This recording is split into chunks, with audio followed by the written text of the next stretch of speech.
Welcome back, Honors. Oh, so sorry about the late flip posting. I didn't mean for this to happen, but we had some stuff we had to do after school, had to pick the wife up and stuff like that, and also had to mush his face. Now, biggest thing that we're going to go ahead and get into is like the meat and bones of the Crusades, right? Talk about like the first one and how it was the only real successful one and things like that. So we left off talking in class about like the Islamic Faith, and we talked about like the pillars of their religion and like the basic outline and structure of it, right?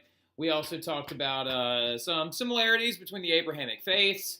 We discussed the importance of Jerusalem, and then we also went into why the Crusades were originally launched, right? So the growing and expanding Arab cultures, particularly that of the Ottoman Turks, all right, so are actually going to be growing and threatening the Holy Land, right? Talked about that in class today. The Turks are going to take control of Persia, which is going to lead to the Byzantine Empire calling for help, believing that these Islamic converted Arabs are going to come in and basically take away, you got to love me. So are going to actually come in and take away some of the economic value as well as some of the religious sections of this entire area, okay? Now, what? Hi, Josie. But getting into it, though, Urban II, the Pope at the time, is actually going to call the very original Crusade. This is in the 1090s, all right? So now, of course, right here, this is the path that the original Crusade actually took. And then, as you can see right here, Constantinople, of course, being located right here at the former Greek city of Byzantium. It's still a major trade hub, but is actually quite some distance away from the Holy Land, which is actually all the way down here. So the Muslim converted Arabs are pushing in. This is right here is a picture of the Council of Claremont and Urban II up here at the front, okay? Now, really quick, getting into it, we've got the typical picture of a Crusading Knight, okay? Here's the thing about the Crusading Knight. Number one, it's a terrible sports mascot. Let's go ahead and throw that out there. That's right. I'm talking about y'all across the street. The thing about the Crusading Knight is it's actually not that accurate. So usually when you think of a Crusading Knight, you're thinking of a noble-born man bound in, like, ironclad armor and in a complete... Stop messing with the dog. You're distracting me. God. Sorry, my wife is playing with dogs. Now, Edit it out. Edit it out. You edit it out. So, getting into it, though, the Crusading Knights are not very good representations because to be able to afford a suit of armor that intense, you're the top 5% of the wealthy in Europe. That's phenomenally expensive. That's usually just a noble who actually can afford to like bind themselves in these things. Also, the Knights Templar, not as big of a member of the Crusades as everybody originally thinks, right? So what I'm getting at, though, is that the First Crusade actually wasn't even really a giant group of those people. It was not a really big group of knights, right? Also, it's 4 groups. 4 groups total, okay? Don't write 2, write 4. So 4 groups of people were sent out, all right? Now, what I was originally trying to get at when I was talking about just 2 groups, it's because each group was being led by a nobleman. 2 of the groups were made up of trained knights and actually like legitimate vassals of the king. And then the other 2 groups were peasants, a common man army, right? So, but a peasant military all the same. So originally, one of the big motivators for actually encouraging people like this to actually come on these crusades, they of course referred to it as a pilgrimage. Hi, Josie. They referred to it, your face is all wet.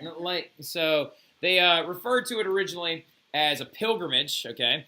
But the idea was they were going to send them out, and they were going to set up 4 states, okay? Notice it says right here, 4 states, okay? To be strongholds for future Muslim attacks. Now, they actually were successful at setting up these states, okay? So, and what I mean by states is just kind of like regional sectors, kind of like United States of America, right? Just 4 different areas where they would basically create political units within the Byzantine Empire to try and help prevent any further Muslim attack, right? Now, moving forward, these 4 states are as follows. Here it goes. So it goes Edessa, right here, which is the most northern one, Edessa.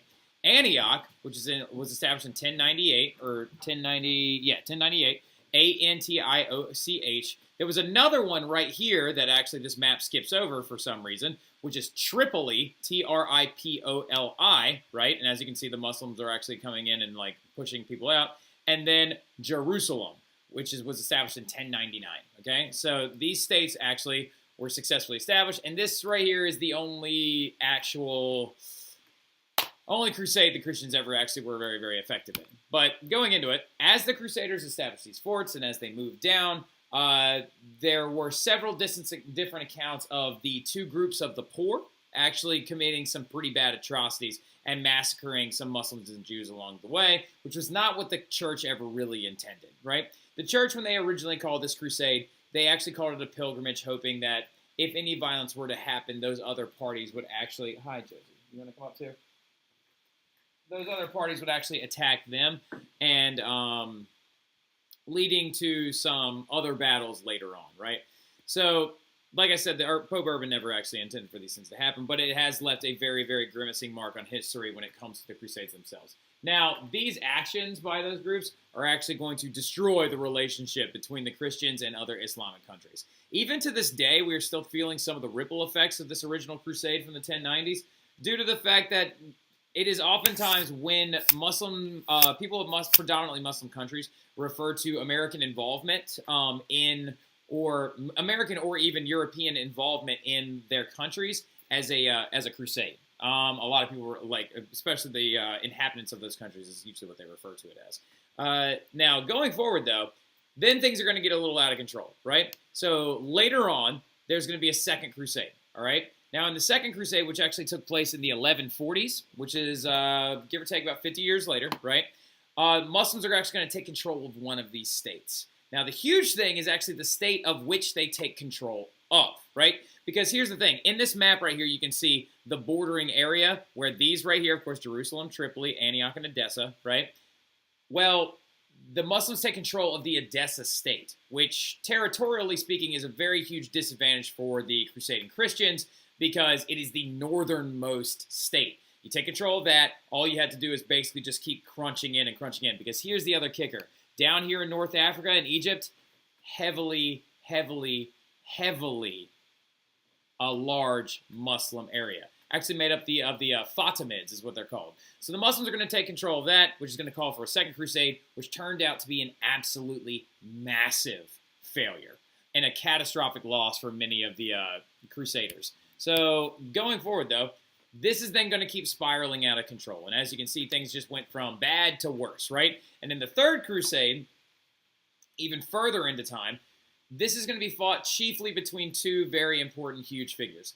The first one is a man by the name of Saladin, all right? So Saladin is actually the Sultan of Egypt taking over for his now deceased uncle.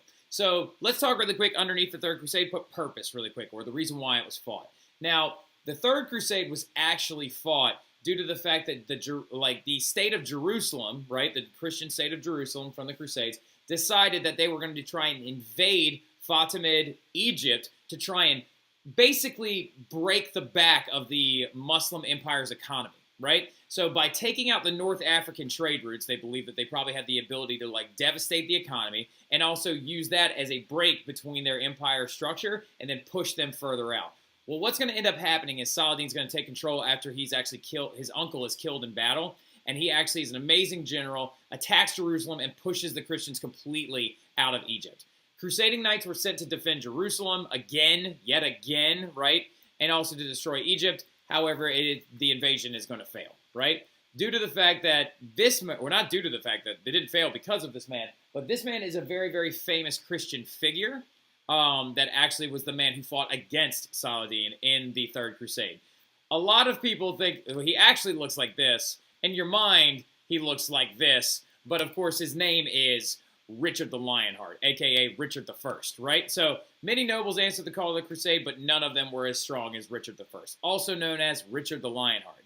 Now, his departing from England is a very, very important piece of information, just to keep that in mind, okay? Now, but also known as Richard the Lionheart. So he leaves and goes on the crusade, and the original idea was they tried to negotiate peace. Richard the Lionheart believed that Saladin was a great general himself, they respected one another, and they actually attempted peace. But Richard would actually end up going back to England due to Jerusalem not being able to fend off the Egyptian invasion, as well as recapture the city-state of Jerusalem itself.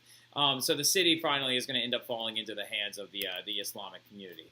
And as you can see, of course, this is one of the very famous relics that's going to be erected after that, the Temple of the Rock, right? So, but going into it, there's going to be even later crusades later on. The fourth and later crusades are going to attack Constantinople, which is going to lead to a massive amount of disorganization and a lack of strong leadership, which is going to call for a fourth crusade, which is a massive failure. There was another crusade that involved Venice and the Knights Templar, and then the Templar Knights were accused of being heretical, and they're like in their crusade, they're going to be stripped of title and land, and many of them are going to be put to death by the church, and 5 more crusades are even going to follow, and the Muslims are going to remain in control of the Holy Land. So the crusades, more than anything else, are just kind of a very, very, very large, what's the best way to put this?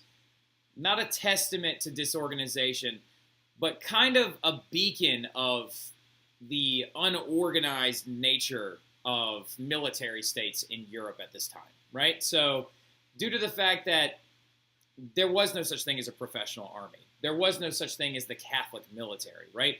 It was different nobles with different motives and different militaries trying to accomplish a similar goal, which in and of itself is a very difficult thing to do. The only time it ever worked was when the Urban called it the Pilgrimage of Crusade just to go set up some states, right? So, but that's it. We're going to end right there. Now, to give you a heads up, write it down now. You are going to have a flip over the weekend, all right? So, as always, you will have a flip over the weekend. Just write it down, okay? Tomorrow, what you're probably going to end up doing in class is we're going to end up getting your study guide, right, early. I want to give it to you early for this one because this unit's full of stuff, right? It's got a ton of stuff in it. So I'd like you to go ahead and get started, knock out as much of it as you can, and then you can answer more of it the further down we go, okay? So, but that's going to be it, and signing off here, and thank y'all for being so patient for the flip today. I know it took a little bit longer than expected, but yeah, that's it. So that's the Crusades, right? But we'll talk more about this stuff in class, and I will see you guys soon. All right? Y'all have a good one.